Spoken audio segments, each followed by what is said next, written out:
va poursuivre avec le Bitcoin. Alors le Bitcoin, tout le monde a compris que la réélection de Donald Trump le poussait vers le haut. L'administration Trump totalement favorable à une forme de déréglementation qui viendrait soutenir qui soutiendrait éventuellement les cours des crypto-monnaies. Le Bitcoin qui a atteint les 95 000 $ hier pour la première fois. Du coup, est-ce que ça semble raisonnable de viser les 100 000 ?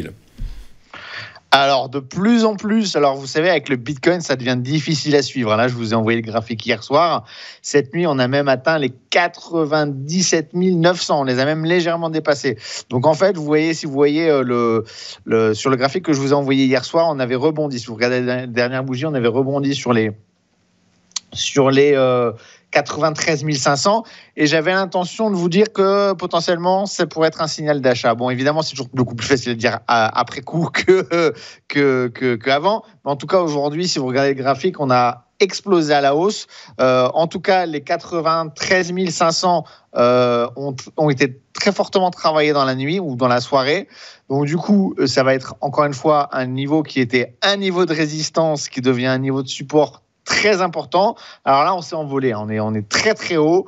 On est plus proche que jamais des 100 000. Moi, j'avais écrit un article il y a quelques temps, justement, est-ce qu'on va atteindre les 100 000 sur Café de la Bourse ? Est-ce qu'on va atteindre les 100 000 sur le Bitcoin ? Je pense que oui, mais il faut faire très attention quand même, parce que les 100 000, c'est un objectif de profit pour de très nombreux et particuliers et institutionnels. Ça fait des années que c'est une target pour beaucoup d'investisseurs, pour beaucoup de spéculateurs. Qu'est-ce qui va se passer quand on va atteindre les 100 000 ?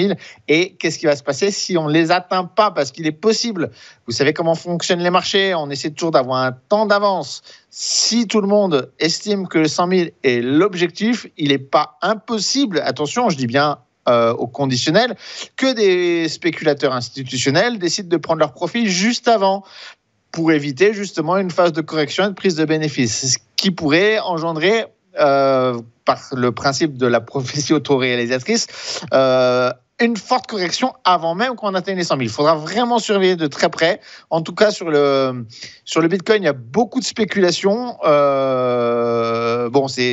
le sait, sur les crypto-monnaies, c'est aussi ce qui attire les investisseurs sur les cryptos. C'est ce côté spéculatif, mais il va falloir faire très attention parce qu'on arrive sur un niveau, donc les 100 000, qui va vraiment être un niveau clé.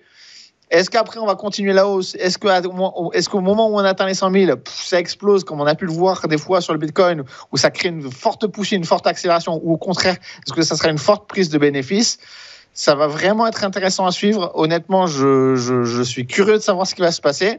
On peut faire plein d'hypothèses. On peut s'appuyer sur l'analyse technique, bien sûr, parce qu'elle fonctionne très bien avec les crypto-monnaies en l'absence, et je mets entre guillemets en l'absence de fondamentaux, parce qu'on l'a vu tout au long de 2023 et 2024 que les taux d'intérêt impactent quand même les crypto-monnaies, même si les pro-crypto ne le reconnaissent pas toujours.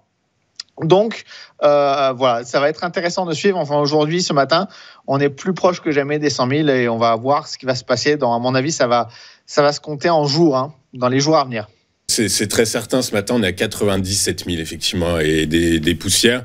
Donc, en direction des 100K, ça semble effectivement très intéressant. C'est intéressant ce que vous dites, Marc, parce que vous dites qu'effectivement, ça va. Il y a tout un tas d'algos qui sont positionnés, qui sont positionnés sur les 100 000. Ceci étant, la tendance de fond devrait rester la même. C'est-à-dire que ça va apporter de la volatilité quelques jours, mais par la force des choses, si on est patient, prudent et qu'on garde la tête froide, on peut peut-être supposer que ça va continuer de grimper.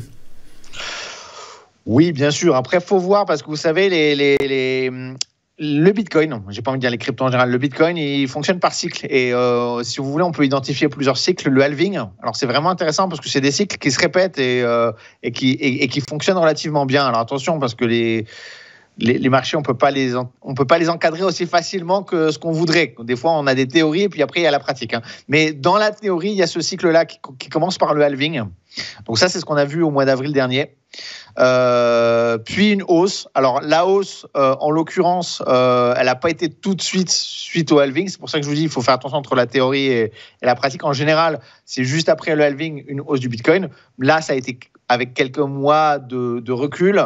Mais là, on peut dire qu'on est dans la hausse. Et après, il y a en général quand même une phase de correction, de prise de bénéfice assez importantes. Et sur le Bitcoin, on sait que ça peut être des moins 20, moins 30, moins 40. Donc, il faut faire attention.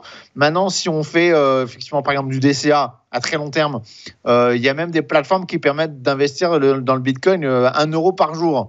Donc, 1 euro ou 2 ou 3 euros par jour.